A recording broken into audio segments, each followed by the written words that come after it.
Welcome back, students. In today's session, which is going to be the last topic of Unit 4, we're going to see one important aspect, an important one which we've been regularly using. We've been sending and receiving SMSs. So today's class, we'll take a look at how technically SMSs are sent and received. SMS stands for Short Message Service. Short message services are globally accepted, and it is a wireless service that enables the transmission of alphanumeric messages from one mobile user to another. Of course, you know that SMS do not require an end-to-end establishment of a traffic path. The maximum size or the allowed number of characters is 160. That means only 160 characters of alphanumeric content can be sent in one SMS. Of course, they are sent immediately, even within seconds of submission. The SMS was developed as part of the GSM specification, and it uses the same network technologies, entities, and reuses the same logical channels of the GSM. The SMS service is available wherever GSM exists, and hence it makes it a very attractive wide area data service. Now let's take a look at the SMS service description. SMS is both an instant delivery service and a store and forward service. If the destination mobile station, which is denoted as MS, is active, then SMS performs an instant delivery service. If the mobile station is inactive, and hence it stores the SMS and forwards it later when the mobile station is available. Two types of services are specified. Number one, the broadcast service, and number two, the point-to-point service. Now coming to the broadcast service, the message or the SMS is transmitted to all mobile stations that are active in a particular radio cell, and those especially which are subscribed to a particular service. This could be examples like sending weather reports, stock codes, where it is just in one-way unconfirmed service. Whereas coming to the second important service that we commonly make use of is the point-to-point service, where a mobile station sends a message to another mobile station using the handset, the personal digital assistant, the computer, and so on. A sender may request the acknowledgement of a message receipt. The recipient can manually acknowledge a message or may use a predefined message for acknowledgement. SMS guarantees the delivery of a short message by the network. There are times that the messages fail and temporary failures are identified, and the short messages are stored in the network until the destination device becomes available. An important point to be noted is that we can send and receive SMSs during voice or data calls. Since SMS makes use of a separate channel, which is generally used for transferring control messages, there is no interruption by sending and receiving SMS while voice or data calls. Hence, we just take a look at the advantages of these SMSs. Number one, voice and data calls will not be interrupted by an SMS transfer. Number two, very low bandwidth is only required for transmitting these SMSs. And number three, messaging is permitted worldwide with very little latency. Coming to the overview of the SMS operation. The heart of this SMS operation lies in something called as SMSC, which is nothing but a short message service center, which acts as a store and forward system for short messages. This SMSC relays the SMS messages from one mobile equipment to another mobile equipment.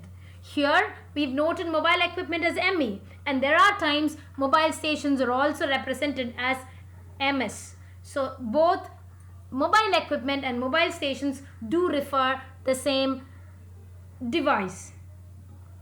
The SMS is sent to the nearest call master, which is later forwarded to the SMSC. The SMSE or the SMS sender stores the SMS and then attempts to deliver it to the destination mobile equipment. After a preset period of time, which is generally called as the validity period, the message is deleted if it cannot be delivered from the center or the SMS center. External messaging entities such as web and email are inputs to these network. These feeds are directly fed into the SMS center. There's something called as signal transfer points. These signal transfer points are those which link the SMS center to the mobile switching center or mobile services switching center, which is the MSC. Let's take a look at the reference architecture for SMS. As already said, the SMS center is the heart and it therefore sorts and routes the messages appropriately.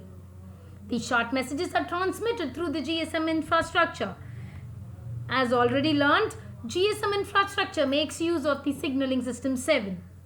The same components, namely the NSS, RSS and the OSS, all the subsystems work together in GSM.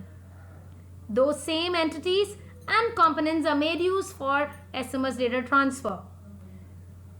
As already learnt in Unit 4, in GSM there are two important databases, namely the HLR and the VLR. The HLR stands for Home Location Register and the VLR stands for the Visitor Location Register.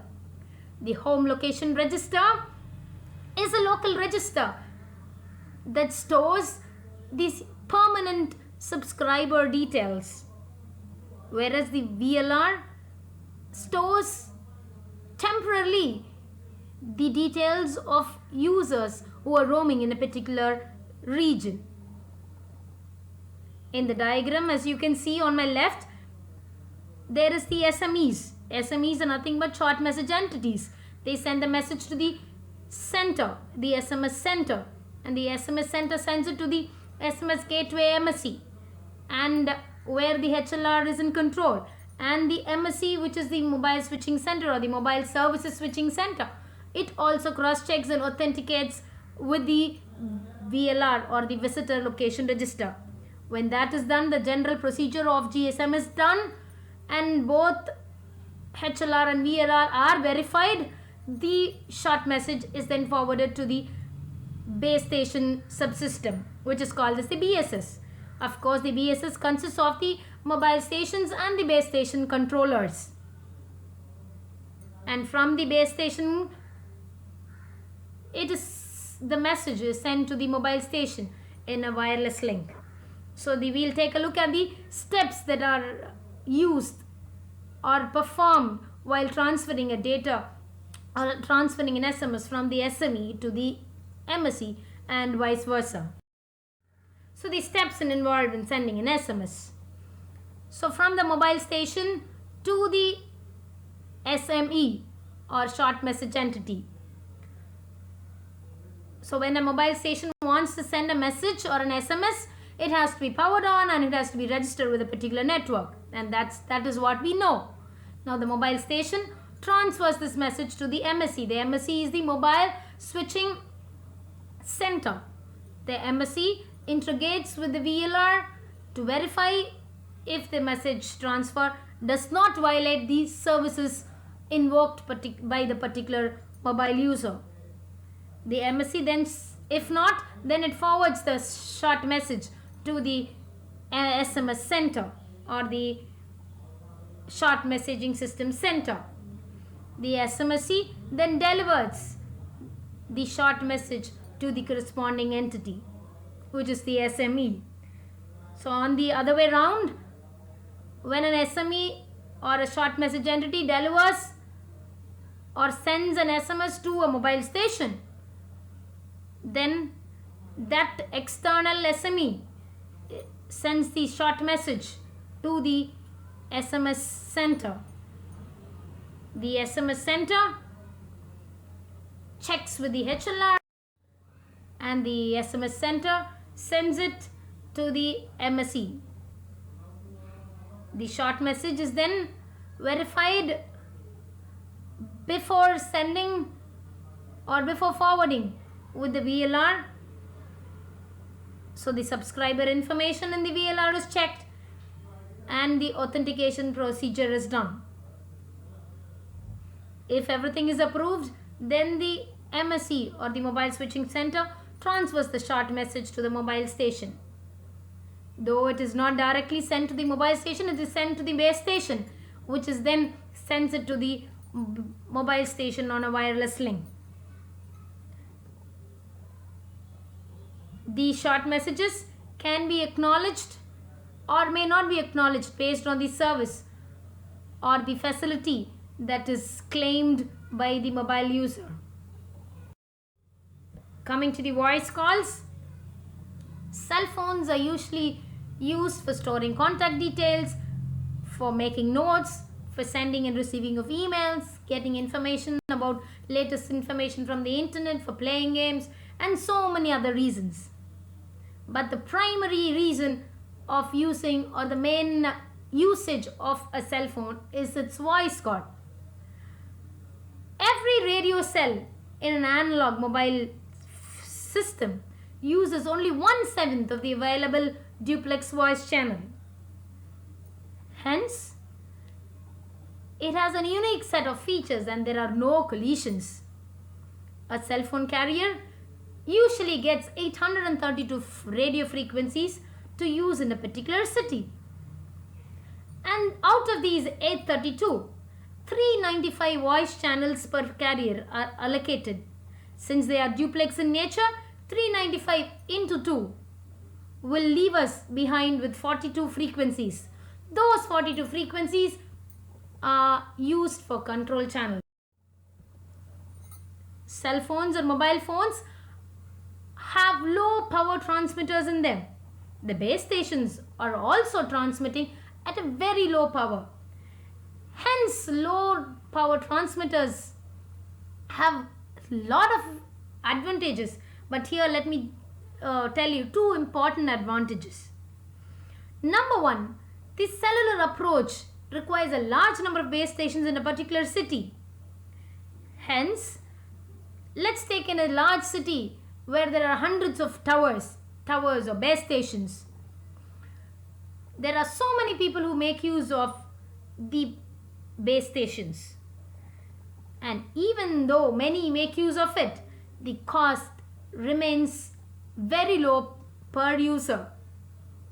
The second main advantage is the MTSO or the mobile telephone switching office. So the mobile telephone switching office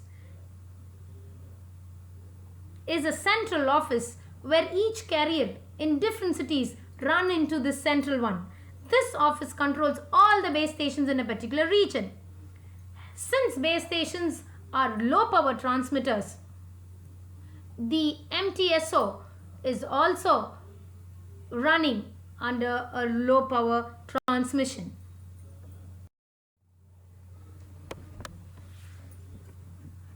In voice calls, we must note that cell phones are allocated some codes. They are generally called codes or identifiers. All cell phones or mobile phones have special codes which are associated with them, and that helps them or helps us to make use of the cell phone, either for voice calls or for sending and receiving of SMSs. These codes helps to identify a particular phone, the phone's owner or the subscriber, and the service provider details. As we keep using our cell phone, and since mobile phones are to be used on the move, as we keep moving towards the edge of a cell I mean a radio cell or the radio coverage, the cell phone's base station notes that the signal strength is reducing continuously. As we keep moving, we are moving or trying to leave from one radio cell to another radio cell. So the base station in the radio cell in which we are moving towards identifies that our phone's strength is increasing. So one base station identifies that the cell phone's signal strength is decreasing, whereas the other base station identifies that the cell phone's signal strength is increasing. So the two base stations coordinate with each other through the MTSO, and the phone or the mobile phone or the cell phone gets a signal to telling it or controlling it to change its frequency. This is what we call as the handoff. This handoff switches our phone to a new radio cell. If the new cell or the new radio cell is covered by another service provider, may not be the same service provider as the one we've already used, then instead of dropping the call, it is gradually handed over to the next service provider. The subscriber information or identification, which is generally called as the SID, on the control channel is checked, and if it does not match with the subscriber identification that is already programmed to the phone, then the mobile phone knows that it is roaming. And we, as users of mobile phones, have always come across this situation where we leave a particular region and we become roaming members and make use of services provided by other service providers away from our own region. The MTSO of the cell that you are roaming in checks with the home device, home system, and confirms that we are an authenticated subscriber of the phone and what is being used is valid. The home system or the home network verifies the phone with a new MTSO and then tracks and identifies where the mobile phone is currently moving through different radio cells.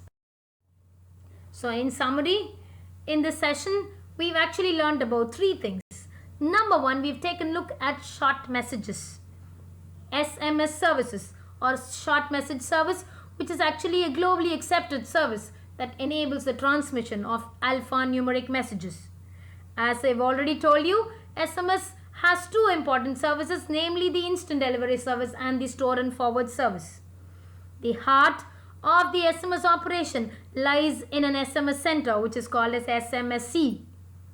Coming to voice calls, we've seen that a single radio cell is able to provide 1/7 of the available duplex voice channels, and hence there are no collisions within these radio channels. All cell phones are allocated some codes or subscriber IDs, identifications, which are associated with them. These special codes, which are called as cell codes, are used to identify a particular person's phone, mobile phone, the mobile phone's owner, and the service provider. As we have already seen, as the mobile phone usage or the user moves away from a radio cell, then he or she and the mobile device enters a new radio cell, and there is something called as handoff that takes place, where the old base station leaves control of the mobile station and the new base station takes control of the mobile station. And that is where handoffs, and there are a number of types of handoffs, they are working on an everyday basis. Thanks for watching.